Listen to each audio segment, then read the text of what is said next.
اس mobile کے اندر جو ان registered applications کرتے ہیں نا وہ ساری کمپرومائزڈ ہوتی ہیں. کسی کی آئیڈینٹی کو چھپا لیتے ہیں اور کسی اور کی آئیڈینٹی کو شو کرتے ہیں. ایک شخص ہے، اس نے آپ کو کال کر کے کہتا ہے کہ آپ کا انعام نکلا ہے، مجھے 1,00,000 روپیہ سینڈ کر دیں. اب وہ جو 1,00,000 روپیہ اس نے سینڈ کیا وہ بھی سپوفنگ کے زمرے میں آئے گا.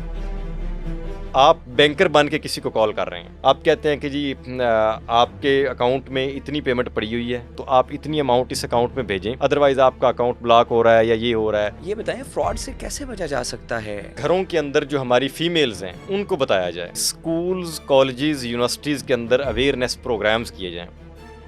آپ نے نا ایک لفظ بولا ہے سپوفنگ کا، ٹھیک ہے، وہ کیا ہے؟ اچھا، سپوفنگ بیسیکلی آپ کسی کی آئیڈینٹی کو چھپا لیتے ہیں اور کسی اور کی آئیڈینٹی کو شو کرتے ہیں. اچھا، یعنی کہ اپنی شناخت کو چھپا کر کسی اور کی شناخت ظاہر مثال کر کے طور پہ آپ بینکر بن کے کسی کو کال کر رہے ہیں، ٹھیک ہے، آپ اس کو کال کرتے ہیں یا میل کر رہے ہیں، آپ میلز کے ذریعے بھی ہو سکتی ہے، کالز کے ذریعے بھی ہو سکتی ہے. آپ کہتے ہیں کہ جی آپ کے اکاؤنٹ میں اتنی پیمنٹ پڑی ہوئی ہے، ٹھیک ہے، اور یہ ہے، اور آپ کی یہ مزید اگر آپ نے اس میں اماؤنٹ رکھنی ہے یا مزید اماؤنٹ سینڈ کرنی ہے، یا میں بینکر کی بات کر رہا ہوں تو آپ اتنی اماؤنٹ اس اکاؤنٹ میں بھیجیں، ادروائز آپ کا اکاؤنٹ بلاک ہو رہا ہے یا یہ ہو رہا ہے. کوئی بھی آپ کے ساتھ وہ فراڈ کر سکتا ہے اسپوفنگ کے ذریعے، میلز کے ذریعے، یا آپ کو کہتے ہیں کہ میں آپ کو ایک لنک بھیج رہا ہوں، آپ اس پہ کلک کریں، ادروائز آپ کا اکاؤنٹ بلاک کر دیا جائے گا. بینک نے اپنے SOPs چینج کیے ہیں. ہاں، سپوفنگ کے حوالے سے آپ بات کر رہے ہیں. ہمارے پاس اکثر ہم نے دیکھا جعلی کالز موصول ہوتی ہیں یا میسیجز موصول ہوتے ہیں، انعامی رقوم جو ہے آپ کو ملنے لگی ہیں یا آپ کا انعام نکل آیا ہے، لاٹری نکل آئی ہے، تو آپ اس طرح کریں کہ فلاں جگہ پر جا کے اپنا انعام ریسیو کر لیں یا کچھ ہمیں پیسے دے دیں. بالکل، یہ بھی ایک بہت بڑا کرائم ہے اور آج کل سپوفنگ میں کافی زیادہ یہ بہت عام زیادہ ہو ہو چکا رہا ہے. جی، اس کے اوپر آفینس کون سا لگتا ہے؟ اچھا، اس میں سپوفنگ کا آفینس ہے یہ والا. اب ہر آفینس کی انٹینسٹی ڈیفرنٹ ہو جائے گی، ٹھیک ہے. اب ڈیپینڈ کرے گا کہ آپ کے ساتھ فراڈ کس طرح کا ہوا ہے. ایک شخص ہے، اس نے آپ کو کال کر کے کہتا ہے کہ آپ کا انعام نکلا ہے، مجھے 1,00,000 روپیہ سینڈ کر دیں. آپ اپنا انعام کسی جگہ سے موصول کر لیں، ٹھیک ہے، وصول کرنے کے بعد آپ مجھے بتا دیں. اب وہ جو 1,00,000 روپیہ اس نے سینڈ کیا وہ بھی سپوفنگ کے زمرے میں آئے گا. سپوفنگ آئے گا نا. اب اس میں الیکٹرانک فراڈ بھی آ گیا نا. اب یہ دیکھا نا، اب فائنینشیل فراڈ ایکٹ ایڈ ہو گیا. اب فائنینشیل فراڈ بھی آ گیا اس میں. اب ایک چیز ہے الیکٹرانک فورجری، ایک ہے الیکٹرانک فراڈ، ٹھیک ہے. اب جب اس طرح کا ہو جائے گا پھر آپ کا فراڈ کا جس طرح کا ہوتا جائے گا اس طرح کا آفینس ساتھ ایڈ ہوتا جائے گا. اچھا، لفظ ہم نے فراڈ کو کافی استعمال کر لیا. مجھے یہ بتائیں ابو ہریرہ صاحب، جی، آپ چونکہ ماہر قانون بھی ہیں اور سائبر کے کیسز کو اوور آل دیکھ رہے ہوتے ہیں، آپ قانون پڑھا بھی رہے ہیں، بہت بڑی بات ہے. یہ بتائیں فراڈ سے کیسے بچا جا سکتا ہے؟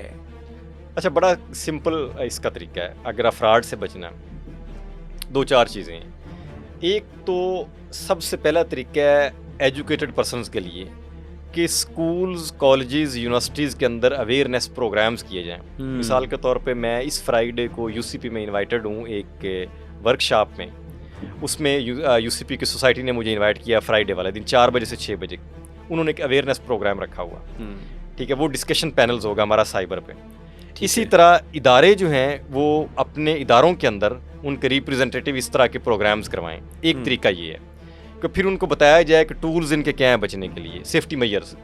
نمبر 2، ہم گھروں کے اندر جو ہماری فیمیلز ہیں ان کو بتایا جائے ان کو کہ یہ چیزیں آپ نے نہیں کرنی. نمبر 3، یہ جو موبائل اپلیکیشنز ہیں نا یہ بڑا ضروری ہے.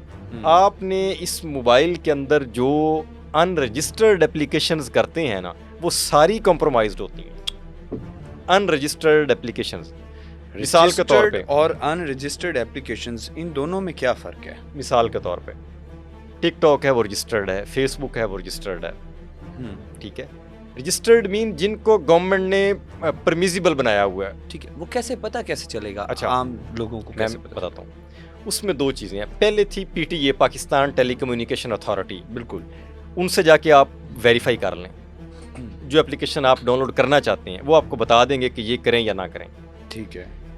اب جب امینڈمنٹ آئی ہے تو امینڈمنٹ میں انہوں نے اتھارٹی کو ڈیفینیشن پہلے پی ٹی اے تھی، اب اتھارٹی میں social media protection and regulatory authority ایک بنا دی گئی ہے. ٹھیک ہے. اس کے کچھ ممبرز ہیں، غالباً 8 ممبرز ہیں غالباً ان کے. اب وہ آپ کو بتائے گی کہ آپ نے کون سی اپلیکیشن کرنی یا کون سی نہیں کرنی. اگر آپ سمجھتے ہیں کہ ادھر بھی نہیں جانا تو آپ قریب ترین جو آپ کا سائبر کا آفس ہے وہاں پہ چلے جائیں، ان سے انفارمیشن لے لیں کہ سر میں یہ اپلیکیشن ڈاؤن لوڈ کرنا چاہ رہا ہوں، یہ رجسٹرڈ ہے یا نہیں ہے. ایک میگزم ذہن میں رکھیں کہ ignorance of law is no excuse. ٹھیک ہے، آپ یہ نہیں کہہ سکتے کہ مجھے پتا نہیں تھا تو میں نے یہ ڈاؤن لوڈ کیا. لا علمی میں نہیں، آپ یہ نہیں کہہ سکتے. جیسے ڈکی نے کہا کہ مجھے تو پتہ ہی نہیں تھا کہ یہ انلیگل ایپ جس کو میں پروموٹ کر رہا ہوں.